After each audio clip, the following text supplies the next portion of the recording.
Bonjour à tous et bienvenue sur le guide de l'auto. Aujourd'hui on essaye le premier véhicule 100% électrique vendu par Volvo chez nous, le XC40 Recharge.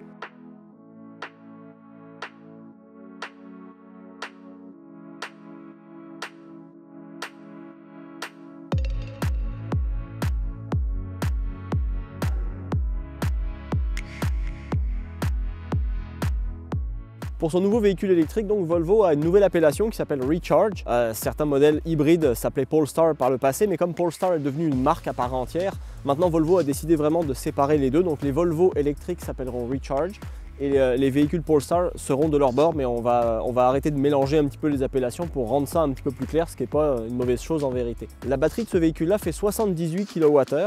C'est inférieur à ce que fait Tesla par exemple, qui a une batterie de 100 kWh puis bientôt 110 au moment où on se parle. Ce véhicule-là, par contre, avec une batterie aussi grosse, n'a pas une très grosse autonomie.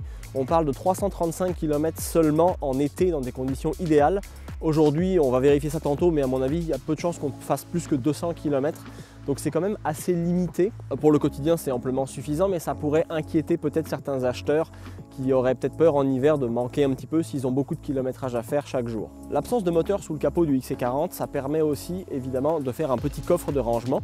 Donc il est assez large, c'est un petit peu comme faisait Tesla depuis le tout départ avec sa Model S, puis tout le monde suit un petit peu le mouvement. Ce coffre-là, il est large comme je disais, mais par contre pas très profond. Volvo en fait a modifié aussi le châssis du véhicule et les renforts de structure pour permettre d'améliorer la résistance en cas d'impact frontal. Et c'est possible que ce soit ça qui limite l'espace, mais c'est vrai que par exemple là on peut ranger quelques affaires, pas plus. Dans une Tesla on peut mettre une petite valise type valise cabine d'avion, ce qui est quand même plus grand. Donc ça c'est quelque chose qu'on aurait aimé voir conserver, mais c'est vrai que Volvo c'est un constructeur qui souvent privilégie beaucoup la sécurité active et passive au détriment parfois donc du rangement, et à mon avis c'est probablement ça qu'ils ont fait, le choix technique qu'ils ont fait là. Donc en conclusion, 78 kWh de batterie, 335 km d'autonomie, 402 chevaux répartis sur deux moteurs électriques. On va voir maintenant ce que ça donne sur la route, et une route à basse adhérence puisqu'aujourd'hui on a environ moins 15, moins 20 degrés et une route un petit peu glacée, fait que ça va être un bon moyen de mettre à l'épreuve le système 4 roues motrices. Sur la route, le XC40 Recharge propose une bonne tenue de route, direction assez précise, roulement plutôt doux. Le confort des suspensions est bon pour les routes québécoises, il n'y a vraiment pas de problème. En revanche, en termes de défauts, c'est un véhicule qui est un petit peu bruyant. Et pour un véhicule électrique, c'est un peu dommage. Alors, il n'y a pas de moteur, fait qu'on entend aussi plus les bruits environnants.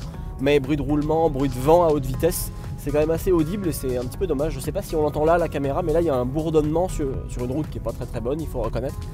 Et puis là, tantôt on était sur une route où il y avait beaucoup de gardottes par terre, puis ça revole dans les ailes, puis ça fait beaucoup de bruit.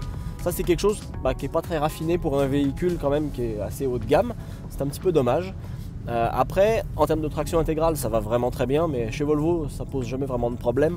Elle est vraiment bien calibrée, même là sur une adhérence qui est assez faible, là où on est aujourd'hui. Puis là, il y a même de la neige par terre, de la glace.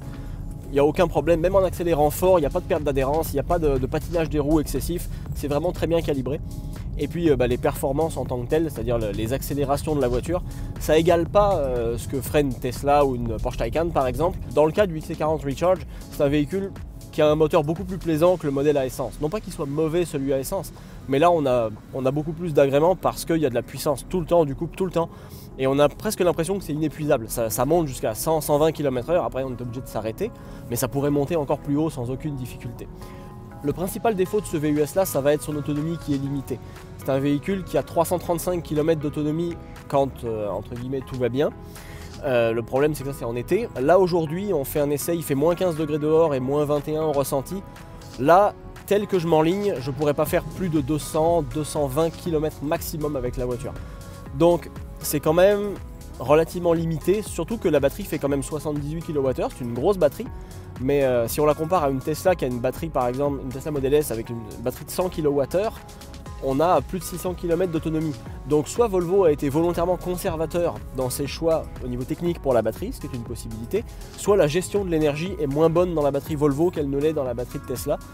Et ça c'est quelque chose que les gens pourraient trouver assez, disons que ça pourrait les rebuter, parce que c'est une autonomie qui est quand même faible, 200 km en hiver par grand froid, et en soi on n'a pas forcément besoin de plus que ça au quotidien, et effectivement on peut très bien, si on charge sa voiture tous les soirs à la maison, 200 km c'est quand même déjà beaucoup de kilomètres. Après à l'intérieur dans l'habitacle, on a une qualité de finition qui est assez bonne, qui est classique, le design scandinave comme disent Volvo. Je ne sais pas si on peut qualifier ça scandinave, en tout cas c'est plutôt réussi. Ce qui est intéressant aussi, c'est le nouveau système info divertissement qui intègre Google et maintenant on peut évidemment parler à sa voiture. Ça paraissait être de la science-fiction il y a 30 ans, mais aujourd'hui c'est facile. Donc là par exemple, je vais lui demander une commande. Ok Google, emmène-moi au stade olympique. Trajet vers stade olympique en cours. Et voilà, simple de même. Donc là je sais que je suis à 25 km du stade olympique et que j'en ai pour 40 minutes. C'est Google Maps, exactement le système qu'on a tous sur notre cellulaire. Donc c'est vraiment facile à utiliser, très intuitif. L'autre intérêt aussi, c'est que je peux aussi lui demander d'autres choses. Je peux lui parler de ma musique, je peux lui parler, si j'ai une liste de chansons sur Spotify, je peux lui demander si j'ai téléchargé mon application. Et je peux aussi faire une autre demande qui est très intéressante. Ok Google, indique-moi le poste de recharge le plus proche. Et là il m'indique la station de recharge et j'ai plus qu'à m'y rendre. Facile comme ça. Donc ça c'est des choses qui sont vraiment intéressantes, puis ça permet vraiment au XC40 Recharge de faire vraiment un saut dans la modernité en termes d'info divertissement par rapport au reste de la gamme Volvo. D'ailleurs Volvo nous a dit que les autres modèles éventuellement récupéreraient ce système là, mais en tout cas pour l'instant il est spécifique au Recharge et c'est vraiment très bien parce que les commandes ne sont pas toujours très intuitives et demandent un peu une autre manière de penser chez Volvo. C'est moins intuitif qu'un Uconnect de FCA ou un système Hyundai ou Kia par exemple. Donc là au moins ça permet grâce à la commande vocale de s'affranchir des commandes et de vraiment pouvoir se concentrer sur la conduite. Ça c'est un bon point. Donc bravo à Volvo pour l'infodivertissement. Un peu plus d'autonomie ça nous aurait fait plaisir, mais attendons de voir la suite si les clients sont déçus. Peut-être que Volvo augmentera la taille de sa batterie ou son autonomie.